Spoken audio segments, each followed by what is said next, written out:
হরে কৃষ্ণ। আগামীকাল শ্রাবণ মাসের শেষ শনিবার।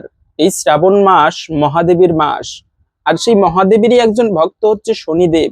যার জীবনে শনি গ্রহের দোষ থাকে তার জীবনে কিন্তু সহজে ভালো কিছু হয় না কর্মক্ষেত্রে। এজন্য শনি গ্রহ নবগ্রহের মধ্যে প্রধান বা শ্রেষ্ঠ। সেজন্য সেই আজকের এই পর্বে আমরা জানবো এই শনিবারের ব্রত মাহাত্ম্য কথা, এবং জীবনীতে যদি শনি গ্রহের দোষ থাকে তা কাটানোর জন্য অবশ্যই এই শনিবার দিনে এই একটি কার্য করতে পারেন। এর ফলে শনি গ্রহের দোষ পর্যন্ত কেটে যায় বা দূরীভূত হয়। তাই খুবই গুরুত্বপূর্ণ প্রসঙ্গ। আসুন আগামী কিছুক্ষণ সময় ধৈর্য ধরে আজকের এই গুরুত্বপূর্ণ তথ্যগুলো জেনে নেই। আশা করছি আজকের এই তথ্যগুলো আপনাকে অবশ্যই সমৃদ্ধ করবে। ভালো লেগে থাকলে একটি লাইক করে কমেন্টে জয় শ্রী শনিদেবের জয় একবার হলেও লিখে যাবার অনুরোধ জানাচ্ছি। দেখেন, এই শনিদেবকে কেন কেন গুরুত্বপূর্ণ দেবতা বলা হয়? কেননা তিনি হচ্ছে কর্মফলদাতা। এই এই জগৎটা হচ্ছে একটা কর্মক্ষেত্র বা একটা একটা জমির মতো। এই জমিতে আমরা যেমন কর্মের বীজ বপন করব, আজ না হোক কাল অথবা কোনো একটা দিনে গিয়ে সেই কর্মফল আমাকেও পেতে হবে। এজন্য একটা কথা আছে, সময় বড় নিষ্ঠুর। সময় যখন বিচার করে কোনো সাক্ষীর প্রয়োজন হয় না। যে যেমন কর্ম করবে সেই কর্মফল একদিন না একদিন তাকে ভোগ করতেই হবে। এই জগতের নিয়মই হচ্ছে এমন। কিন্তু এই যে কর্মফল যিনি প্রদান করে তিনি হচ্ছে শনি দেবতা, যাকে কর্মফল দাতা বলা হয়ে থাকে। এবং তার পিতা হচ্ছে প্রতাপশালী সূর্যদেব।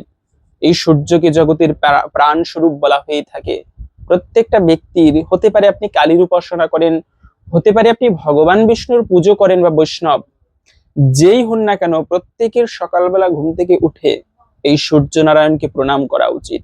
ওম জবা কুসুম সংকাশম কাশ্যপিয়াম মহাদত্তিম ধান্তারিম সর্ব পাপগ্ন প্রণতহস্মি দিবাকর। এই মন্ত্রে সূর্যদেবকে প্রণাম করতে হয়। আর এই সূর্যদেবের দুটি পুত্র, এই দুজন পুত্রই কিন্তু জগতে সবাই ভয় করে চলে তাদের। এক হচ্ছে সেই সূর্যপুত্র শনি এবং যম। যমরাজকে ভয় করে না এমন কোনো ব্যক্তি আপনি পাবেন না। সেই অসুর থেকে দেবতা। আমরা সবাই জানি অসুর এবং দেবতার মধ্যে সবসময় যুদ্ধ লেগেই থাকে। কিন্তু এই অসুর এবং দেবতা সব সময় যাকে ভয় করে চলে তিনি হচ্ছে এই শনিদেব। মানে সেই যম দেবতা। কেন? তিনি হচ্ছে মৃত্যুর দেব। আজকে আমরা এই জগতে কত কিছু করি, কিন্তু একবার সেই যক্ষদেব যুধিষ্ঠির মহারাজকে প্রশ্ন করলো যে যুধিষ্ঠির, এই জগতের সব থেকে আশ্চর্যের বিষয় কি? তখন মহারাজ যুধিষ্ঠির উত্তর দিয়েছিল, প্রভু, এই জগতের সব থেকে আশ্চর্যের বিষয় হচ্ছে আমরা সবাই জানি আমার একদিন মৃত্যু হবে, কিন্তু সেই মৃত্যুকে নিয়ে কারো কোনো ভাবনা নেই, চিন্তা নেই। এটাই এই জগতের সব থেকে আশ্চর্যের বিষয়। এবং সেই সেই মৃত্যু হচ্ছে, আমরা সবাই জানি মৃত্যু হবে, কিন্তু এই মৃত্যু সমুদ্রকে কিভাবে উত্তীর্ণ হওয়া যায় সেই প্রয়াস আমাদের নেই। সুখের জন্য আমরা কত কিছু করি, কিন্তু সুখের লাগিয়া এঘরও বাঁধিনু অনলে পুরিল যে। তো যে সুখের জন্য আমরা এত কিছু করি, একদিন সেই সেই সুখের এই ঘর থেকে আমাদের থাকা হবে না। এত বাড়ি গাড়ি করি আমরা, সবার একটা ইচ্ছা যে আমার একটা বাড়ি হবে, একটা গাড়ি হবে, কিন্তু এত সুন্দর করে বাড়ি করলাম, একদিন সেই বাড়ির দরজায় এসে যমরাজ টোকা নাড়বে, চলো তোমার যাবার সময় হয়েছে। এজন্য প্রত্যেকের সেই জীবনে ভগবানের সাধনা করা উচিত, যেন আমরা এই মৃত্যুময় সমুদ্রকে উত্তীর্ণ হতে পারি। এবং দ্বিতীয়ত হচ্ছে এই যে শনিদেবকে নিয়ে আজকের এই পর্বটি। শনি দেবতা অসাধারণ একজন দেবতা। কর্মফল তোমাকে ভোগ করতেই হবে। তুমি যেমন কর্ম করো, ভালো কর্মের বীজ বপন করলে ভালো ফল ভোগ করবে, খারাপ কর্মের বীজ বপন করলে খারাপ ফল ভোগ করবে। আমরা ভগবানকে দোষারোপ করি, আরে ভগবান বিচার করে না, আমার জীবনেই খারাপ দিচ্ছে। কিন্তু মনে রাখবে, ভগবানের বিচারে কোনো ভুল হয় না। ভগবান নিখুঁত ভাবে বিচার করে থাকে। এই যে বিশ্বদেব, তিনি 100 জন্মে কোনো পাপ করেনি, তাকে সরসজ্জায় শায়িত হয়ে দেহত্যাগ করতে হয়েছে। তার কি ভুল ছিল জীবনে? তার কি কোনো পাপ ছিল? তারও ভুল ছিল। তিনি 100 জন্ম আগে একটা সাপকে ওভাবে করে দেহত্যাগ করিয়েছিল, কাটা গাছের উপরে বিদ্ধ করে। আর সেই পাপের ফলস্বরূপ তাকে এই সরসজ্জায় শায়িত হয়ে দেহত্যাগ করতে হয়েছে। কর্মফল কিন্তু সবাইকেই ভোগ করতে হবে। আর এই কর্মফল দান করে থাকে শনি দেবতা। এবং শনি দেবতার জন্ম একটু অদ্ভুত ভাবে হয়েছিল, অবহেলার মাধ্যমে। যেমন আমরা জানি সূর্যদেবের স্ত্রী হচ্ছে সংজ্ঞা দেবী, সেই বিশ্বকর্মার কন্যা। কিন্তু বিবাহ হয়েছে সেই সংজ্ঞা দেবী, সূর্যের এত তেজ তিনি সহ্য করতে না পেরে সংজ্ঞা দেবী তিনি স্বামীর বাড়ি ছেড়ে বাবার বাড়িতে গিয়ে থাকতে শুরু করলেন। এদিক থেকে বাবার বাড়িতে যে গিয়েছেন, তিনি ছায়ামূর্তিকে, সংজ্ঞা দেবীরই মতো দেখতে একটা ছায়ামূর্তি তৈরি করে তার স্বামীর সেবা যত্ন করবে রেখে তিনি বাবার বাড়িতে গিয়েছেন। এদিক থেকে শুনতে পেল সেই ছায়াদেবীর একটা সন্তান হয়েছে, তিনি হচ্ছে এই শনিদেব। তারপরে আবার সংজ্ঞা দেবী ফিরে আসলো। এরপরে সেই সংজ্ঞা দেবীর থেকে যম এবং একটি কন্যা যমুনা হয়েছে। এভাবে করে শনি দেবতার প্রথম থেকে একটু অবহেলার মাধ্যমে কেটেছে, কিন্তু কাটলেও যাদের জীবনে শনি গ্রহের সুদৃষ্টি রয়েছে, হাতের এই ক্ষেত্রটা হচ্ছে শনির ক্ষেত্র, যাদের জীবনে এই শনি গ্রহের সুদৃষ্টি রয়েছে তারা কর্মক্ষেত্রে সহজেই উন্নতি লাভ করতে পারে। দেখবেন কিছু কিছু ব্যক্তি আছে, মানে সামান্য কর্ম করে কিন্তু কেন যেন সে অল্পতেই এগিয়ে যাচ্ছে। আর আমরা এত পরিশ্রম করি, সহজে আগাতে পারি না। এর অনেক সময় দৈব যোগ থাকলে তার জীবনে এমনটা হয়ে থাকে।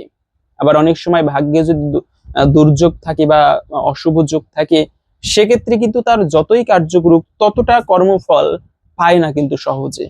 তো শনি গ্রহের সুদৃষ্টি থাকা এটি অত্যন্ত শুভ এবং বিশেষ মঙ্গলময় বলা হয়েছে। তবে শনিবারে বিশেষ করে যে ভুলগুলো করা উচিত নয়, প্রথমত হচ্ছে শনিবারে অনেক সময় অনেকে ক্ষৌর কার্য করে না। শনিবারে চুল দাড়ি নখ ক্ষৌরকর্ম করতে নেই, এতেই গ্রহ দোষ লাগে। এবং তার থেকেও গুরুত্বপূর্ণ বিষয়, জীবনের শনিবারে কখনো কাউকে কষ্ট বা দুঃখ দেওয়া উচিত নয়, এতে সেই কষ্টফল আমাদেরও অবশ্যই ভোগ করতে হবে। এজন্য ভুলেও শনিবারে যে কর্মগুলো করতে নেই, তার মধ্যে বিশেষ কর্ম হচ্ছে কখনো কাউকে দুঃখ কষ্ট ভুলেও দিতে নেই। কেননা কর্মফল শনিদেবের কৃপায় একদিন সবাই প্রাপ্ত হবে।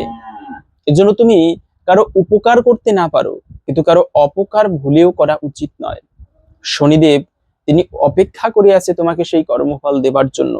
পাশাপাশি এই শনিবারে শনি গ্রহের দোষ কাটানোর জন্য আপনারা হনুমান চল্লিশা পাঠ করতে পারেন। কেন এই হনুমান হচ্ছে এমন দেবতা, তার কৃপায় সেই শনি গ্রহের দোষ কাটে এবং রামচন্দ্রের পর্যন্ত কৃপা লাভ করা যায়। হনুমান চল্লিশা পাঠ করলে এই শনি দেবতা তিনি হনুমানকে কথা দিয়েছেন যে প্রভু, যারা তোমার ভক্ত হবে তাদের জীবনে শনি গ্রহের প্রভাব বা দোষ কাটবে না। এজন্য এই শনি গ্রহের দোষ কাটানোর জন্য আপনারা হনুমান চল্লিশা পাঠ করতে পারেন। শাস্ত্রে পাওয়া যায় যে একবার সেই হনুমান মানে হনুমানের কৃপা হলে রামচন্দ্র পর্যন্ত তাকে বধ করতে পারে না। সুন্দর একটি কাহিনী পাওয়া যায়। একবার রামচন্দ্রের রাজসভায় মানে বৈষ্ণব সেবা দিচ্ছিল, সেখানে মনি ঋষিদের নিমন্ত্রণ করলো এবং সেখানে নারদ মুনিও উপস্থিত হলো। কিন্তু রামের আসন হবে সর্বোচ্চ স্থানে, যেখানে রামচন্দ্র ভগবান, রামের আসন উচ্চ স্থানে নয়, বরঞ্চ রামের গুরুদেব সেই বিশ্বামিত্র মুনির আসন রামের আসনের থেকে উঁচু। তো যাই হোক, এভাবে করে নারদ মুনি এটা সহ্য করতে পারলেন না। তো রামেরই একজন ভক্ত ছিল সুকান্ত রাজা। সেই সুকান্ত রাজা তিনি ওই অনুষ্ঠানে আসতেছিল। দূর থেকে নারদ মুনি ডাক দিল, সুকান্ত রাজা। সুকান্ত রাজা নারদ মুনি তাকে দেখেই নারদ মুনিকে প্রণাম করলো, গিয়ে প্রণাম ঋষিবর।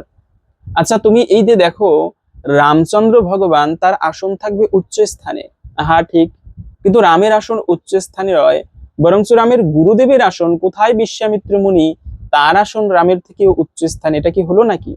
মানে না, এটা তো ঠিক না। তাহলে তুমি একটা কাজ করবে, দেখো সবাই গিয়ে আগে বিশ্বামিত্র মুনিকে প্রণাম করে, তারপরে গিয়ে শ্রী রামকে প্রণাম করে। তো তুমি গিয়ে আগে বিশ্বামিত্র মুনিকে প্রণাম করবে না, তুমি আগে রামকে প্রণাম করবে, সব শেষে গিয়ে বিশ্বামিত্র মুনিকে প্রণাম করবে। আর ঠিক আছে, সুকান্ত রাজা গিয়ে একইভাবে প্রথমে রামকে প্রণাম করলো, সব শেষে বিশ্বামিত্র মুনিকে প্রণাম করলো। এটা বিশ্বামিত্র মুনি সহ্য করতে পারলো না। তিনি অনুষ্ঠান শেষে রামকে ডেকে বলল, রাম বলুন গুরুদেব, আমি আগামীকালকে সূর্যোদয়ের আগে, সূর্যাস্তের আগে এই সুকান্ত রাজার মস্তক আমার হাতে চাই, ওকে বধ করতে হবে। রামচন্দ্র বলে, গুরুদেব সে তো নিরপরাধ, সে আমার ভক্ত, তাকে কি করে বধ করবো আমি? বলে, না, আমি আমি চাই তার মস্তক। এখন রামচন্দ্র গুরু আজ্ঞা মানতে হবে।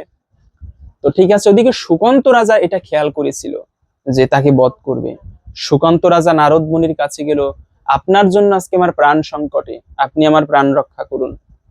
নারদ মুনি বলে, আমি তোমাকে বাঁচাতে পারবো না, তুমি হনুমানের কাছে যাও।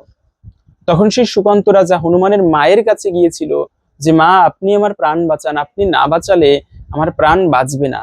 বলে, কি হয়েছে? সমস্ত কাহিনী খুলে বলল। বলে, আচ্ছা, আমার হনুমান জীবিত থাকতে তোমাকে কেউ কিচ্ছু করতে পারবে না। হনুমান আসলো, সবকিছু বলা হলো। হনুমান বুদ্ধি দিল যে, সমস্যা নেই, আমি আছি, আমি থাকতে তোমাকে কেউ বধ করতে পারবে না। তুমি একটা কাজ করবে, আগামীকালকে সারাদিন রাম রাম রাম মন্ত্র জপ করবে। যদি দেখো তারপরেও রাম তোমাকে মারতে যাচ্ছে, তখন তুমি রাম সীতা বলে ডাকবে। যদি দেখো তাতেও কাজ হচ্ছে না, তবে তুমি রাম সীতা হনুমান বলে ডাকবে। রামচন্দ্র তোমাকে বধ করতে পারবে না। পরদিন সকালবেলা রাম রাম বলে মানে রামের নাম জপ করছে আর অঝরে কান্না করছে। ওদিকে রামচন্দ্র তিনি এই ভক্তের এরকম আকুল আরতি দেখে তার ইচ্ছা করছে না ভক্তের কাছে গিয়ে তাকে বধ করতে। কিন্তু এই যে গুরুদেব গিয়ে বলল, রাম আমার মস্তক হাতে চাই। তো পরদিন সকালবেলা গুরুদেব বলছে, রাম সুকান্তর মস্তক কই? রামচন্দ্র উপায় না পেয়ে তিনি গুরুদেবকে নিয়ে সেই রথে করে সুকান্ত রাজার রাজ্যে উপস্থিত হলো। গিয়ে দেখতে লাগলো রাজা সুকান্ত ভক্ত বেশে রামের নাম জপ করছে, কি করে বধ করবে তাকে। তারপরেও গুরু আদেশ। তীর ধনুক যখন সংযোজন করলো, তখন সুকান্ত রাজা দেখে উপায় নেই, তিনি রাম সীতা বলে ডাকতে লাগলো। রাম বলে, গুরুদেব যে হৃদয়ে সীতার বাস, তাকে কি করে আমি বধ করতে পারি? তারপরেও গুরুদেব বলল, না, আমার ওর মস্তক চাই। তারপরেও রামচন্দ্র যখন তীর ধনুক নিয়ে মারতে যাবে, রাজা সুকান্ত তখন রাম সীতা হনুমান বলে ডাকতে লাগলো। ভগবান রামচন্দ্র আর থাকতে না পেরে তীর ধনুক ফেলে রেখে সুকান্ত রাজাকে গিয়ে জড়িয়ে ধরলো। এই কাহিনী দূর থেকে হনুমানও দর্শন করতেছিল, আবার সেই নারদ মুনিও দর্শন করতেছিল। আকাশ থেকে পুষ্প বৃষ্টি হতে লাগলো, সবাই ধন্যি ধন্যি করতে লাগলো। ভক্তের নাম স্মরণে ভগবান তার গুরু আজ্ঞাকেও লঙ্ঘন করে ভক্তকে রক্ষা করেন।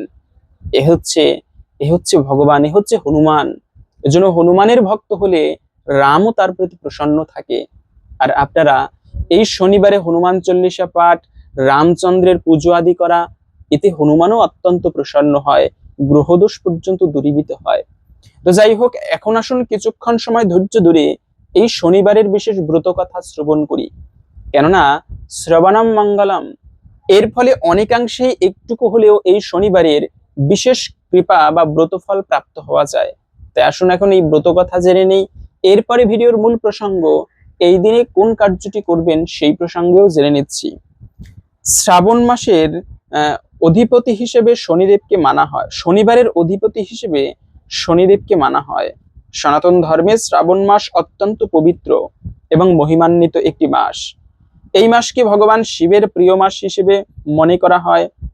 শ্রাবণ মাসের প্রতি সোমবার যেমন মহাদেবের আরাধনার জন্য বিশেষ গুরুত্বপূর্ণ, ঠিক তেমনি শনিবার দিনটিও শনিদেবের কৃপা লাভের জন্য একটি বিশেষ তাৎপর্যপূর্ণ দিন। বিশেষ করে শ্রাবণ মাসের শেষ শনিবারকে অনেক ভক্তই সংযম, প্রার্থনা এবং দানের মাধ্যম হিসেবে পালন করেন। প্রচলিত বিশ্বাস অনুযায়ী এই দিনে ভগবান শিবের সঙ্গে শনিদেবের আরাধনা করলে জীবনের বাধা বিপত্তি দূর হয় এবং পরিবারের শান্তি ও মঙ্গল প্রতিষ্ঠিত হয়। শনিদেবের অধিপতি হিসেবে শনিদেবকে মানা হয়। তিনি কর্মফলের বিচারক, মানুষ তার কর্মফল অনুযায়ী ফল লাভ করে, এমন বিশ্বাস সনাতন ধর্মীয় পরম্পরায় প্রচলিত। তাই শনিবারের শনিদেবের পূজা, প্রার্থনা, দান ও সৎকর্মকে বিশেষ গুরুত্ব দেওয়া হয়। অন্যদিকে শ্রাবণ মাস ভগবান শিবের আরাধনার মাস। কথিত আছে শ্রাবণ মাসে মহাদেবের প্রতি সামান্য ভক্তি ও নিষ্ঠার সঙ্গেও করা পূজা অত্যন্ত ফলপ্রসূ হয়।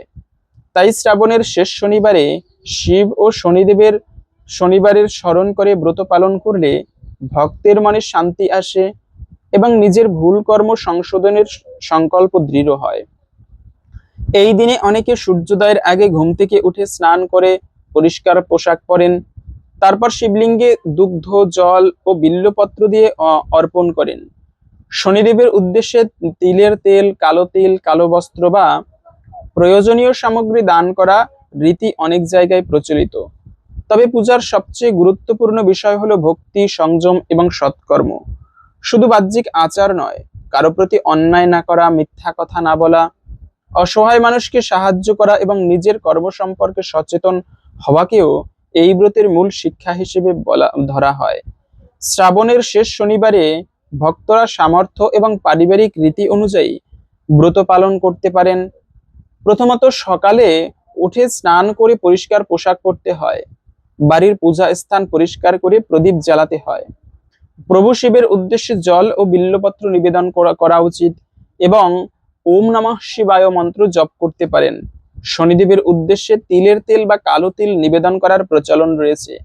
দরিদ্র বা অসহায় মানুষকে খাদ্য, বস্ত্র কিংবা প্রয়োজনীয় সামগ্রী দান করা শুভ বলে মনে করা হয়। সারাদিন সংযম পালন করে সন্ধ্যায় পুজো ও ব্রতকথা পাঠ বা শ্রবণ করা উচিত। উপবাস করলে নিজের শারীরিক সামর্থ্য এবং পরিবারের প্রচলিত নিয়ম অনুযায়ী করা উচিত। অসুস্থতা বা দুর্বলতা থাকলে উপবাস না করেও ভক্তি ও প্রার্থনার মাধ্যমে ব্রত পালন করা যায়। শনিবারের ব্রতকথা। পুরাকালে এক নগরে এক দরিদ্র ব্রাহ্মণ বাস করতেন। তিনি ছিলেন অত্যন্ত সৎ, ধার্মিক এবং পরোপকারী। তার স্ত্রীও ছিলেন স্বামীর মতোই ধর্মপরায়ণা। সংসারে অভাব থাকলেও তারা কখনো অন্যের সম্পদ বা অধিকার হরণ করতেন না। ব্রাহ্মণ প্রতিদিন ভগবান শিবের নাম স্মরণ করতেন। তার স্ত্রীও শ্রাবণ মাসে নিয়ম করে শিবের পূজা করতেন। কিন্তু সংসারের দারিদ্র্য দিন দিন বেড়েই চলল। কখনো ঘরে পর্যাপ্ত খাদ্য থাকতো না, কখনো অসুস্থতার কারণে কাজ বন্ধ হয়ে যেত। তবুও তারা ঈশ্বরের প্রতি বিশ্বাস হারায়নি। একদিন শ্রাবণ মাসের শেষ শনিবারে ব্রাহ্মণের স্ত্রী ভোরবেলা ঘুম থেকে উঠে স্বামীকে বললেন, আজ শ্রাবণের শেষ শনিবার, আজ আমরা ভক্তি করে মহাদেব ও শনিদেবের পূজা করব। আমাদের কাছে ধনসম্পদ নেই, কিন্তু ভক্তি তো আছে। ব্রাহ্মণ বললেন, ঠিকই বলেছ, ঈশ্বরের কাছে ধন নয়, আন্তরিকতাই প্রাধান্য। সেদিন তারা বাড়ি পরিষ্কার করলেন, সামান্য কিছু বিল্লপত্র ও একটি প্রদীপ দিয়ে শিবের পূজা করলেন। এরপর কালো তিল সংগ্রহ করে শনিদেবকে স্মরণ করলেন। তাদের সামর্থ্য খুব কম ছিল, তাই বড় কোনো আয়োজন করতে পারলেন না। পুজো শেষে ব্রাহ্মণের স্ত্রী দেখলেন দরজার সামনে এক বৃদ্ধ পথিক দাঁড়িয়ে আছেন। বৃদ্ধ অত্যন্ত ক্লান্ত এবং ক্ষুধার্ত। তিনি কিছু খাবার চাইলেন। বাড়িতে তখন অল্প কিছু খাবারই ছিল, সেইটুকু ছিল তাদের নিজেদের দিনের আহার। তবুও ব্রাহ্মণের স্ত্রী দ্বিধা না করে সেই খাবার অর্ধেক বৃদ্ধকে দিয়ে দিলেন। ব্রাহ্মণ বললেন, যেদিনে আমরা ঈশ্বরের আরাধনা করছি সেই দিনে একজন ক্ষুধার্ত মানুষকে ফিরিয়ে দেওয়া কি আমাদের উচিত? বৃদ্ধ তাদের আশীর্বাদ করে বললেন, তোমাদের ভক্তি এবং দয়া বৃথা যাবে না। মানুষের সেবা করাই ঈশ্বরের সেবা। এরপর বৃদ্ধ চলে গেলেন। সেদিন রাতে ব্রাহ্মণ স্বপ্নে দেখলেন ভগবান শিব তাকে বলছেন, তোমরা দারিদ্র্যের মধ্যেও ধর্ম এবং মানবিকতা ত্যাগ করনি, তাই তোমাদের কর্মের ফল তোমরা পাবে। অন্যায় পথে ধর্ম অর্জনের চেষ্টা করবে না, সৎ পথে থেকো এবং অসহায় মানুষের পাশে দাঁড়াও। স্বপ্নের মধ্যেই ব্রাহ্মণ শনিদেবকেও দর্শন করলেন। শনিদেব বললেন, মানুষ নিজের কর্মফল ভোগ করে, কিন্তু যে ব্যক্তি অন্যায়ের পথে না গিয়ে সৎ পথে জীবনযাপন করে, দুঃখের মধ্যেও ধৈর্য ধরে এবং অন্যকে সাহায্য করে, তার জীবনে শুভ পরিবর্তনের পথ তৈরি হয়। পরদিন সকালে ব্রাহ্মণ তার স্ত্রীকে স্বপ্নের কথা বললেন, আর তারা দৃঢ়ভাবে সৎপথে জীবনযাপনের সংকল্প করলেন। কিছুদিন পর তাদের জীবনে পরিবর্তন আসতে শুরু করলো। ব্রাহ্মণ যে কাজ করতেন সেখানে তার সততা এবং পরিশ্রমের জন্য তিনি সম্মান পেলেন। ধীরে ধীরে তার আয় বাড়লো, সংসারের সমস্ত অভাব দূরীভূত হলো। কিন্তু তারা কখনো সেই দিনের কথা ভুললেন না। প্রতি শ্রাবণ মাসের শেষ শনিবার তারা শিব ও শনিদেবের পূজা করতেন এবং অসহায় মানুষকে সামর্থ্য অনুযায়ী সাহায্য করতেন। লোকমুখে প্রচলিত এই ব্রতকথার মূল শিক্ষা, শুধু পূজা করলেই হবে না, নিজের কর্ম শুদ্ধ করতে হবে। ভক্তির সঙ্গে দয়া, সততা, পরোপকার এবং সংযম থাকলেই ব্রতের প্রকৃত উদ্দেশ্য পূর্ণ হয়। শনিবারে কালো তিল, তিলের তেল, কালো বস্ত্র, খাদ্যশস্য বা প্রয়োজনীয় সামগ্রী দানের প্রচলন রয়েছে। তবে দান অবশ্যই নিজের সামর্থ্য অনুযায়ী করা উচিত। কাউকে অপমান করে বা নিজের প্রয়োজনীয় জিনিস ত্যাগ করে দান করার প্রয়োজন নেই। একজন ক্ষুধার্ত মানুষকে খাবার দেওয়া, অসহায় কাউকে প্রয়োজনীয় সাহায্য করা কিংবা কোনো প্রাণীর প্রতি দয়া দেখানো অত্যন্ত মহৎ কাজ। কারণ ধর্মীয় আচার অনুষ্ঠানের অন্তরের উদ্দেশ্য মানুষের মধ্যে দয়া বা কল্যাণবোধ জাগ্রত করা। শ্রাবণ মাসের শেষ শনিবার আমাদের মনে করিয়ে দেয়, জীবনে যত বাধাই আসুক অন্যায়ের পথ বেছে নেওয়া উচিত নয়। কর্মের ফল থেকে কেউ মুক্ত নয়, তাই সৎভাবে কাজ করা, অন্যের ক্ষতি না করা এবং বিপদের সময় ধৈর্য রাখা অত্যন্ত গুরুত্বপূর্ণ। ভগবান শিবের আরাধনা আমাদের আত্মসংযম, ভক্তির শিক্ষা দেয়, আর শনিদেবের আরাধনা আমাদের কর্মের প্রতি সচেতন হতে শেখায়। তাই এই দিনে শুধু নিজের সুখ সমৃদ্ধির জন্য প্রার্থনা না করে পরিবার, সমাজ এবং সকল প্রাণীর জন্য মঙ্গল কামনা করা শ্রেয়। তো এই ছিল মূলত শনিবারের ব্রত কথা। আশা করি বুঝতে পেরেছেন শনিবারে আমরা ব্রত পুজো আদি করলে কি ফল প্রাপ্ত হতে পারি। আপনি নিজে এই শনিবারে পালন করুন, এবং বিশেষ করে এই শনিবারে লবণ দিয়ে কোন কার্যটি করতে পারেন। লবণ এক জায়গায় রেখে দিলেই মঙ্গল হয় না, বরঞ্চ আপনি একটা সুস্বাদু পদ রন্ধন করুন, খিচুড়ি বা লবণ দিয়ে ভালোভাবে রন্ধন করে সেই প্রসাদ সকলের মধ্যে বিতরণ করুন। লবণ দিয়ে এই কার্যটি করুন, এতে হবে প্রকৃত মঙ্গল। অনেকে বলে লেবু লঙ্কা বা লবণ এমুক এই করুন সেই করুন মঙ্গল হবে, এ সমস্ত টোটকায় নয়, বরঞ্চ আপনি ভক্ত সেবায় মনোযোগী দিন। দরিদ্রকে রন্ধন করে খিচুড়ি আদি ভোজন করান, এর মাধ্যমে হবে প্রকৃত কৃপা, শনিদেবও প্রসন্ন হবে। ভালো লেগে থাকলে একটি লাইক করে কমেন্টে জয় শ্রী শনিদেবের জয় একবার হলেও লিখে যাবার অনুরোধ জানাচ্ছি। শনিদেবের কৃপায় সকলের জীবনে মঙ্গল হোক এই কামনা করে আজকের ভিডিওটি এখানে সমাপ্ত করছি। হরে কৃষ্ণ।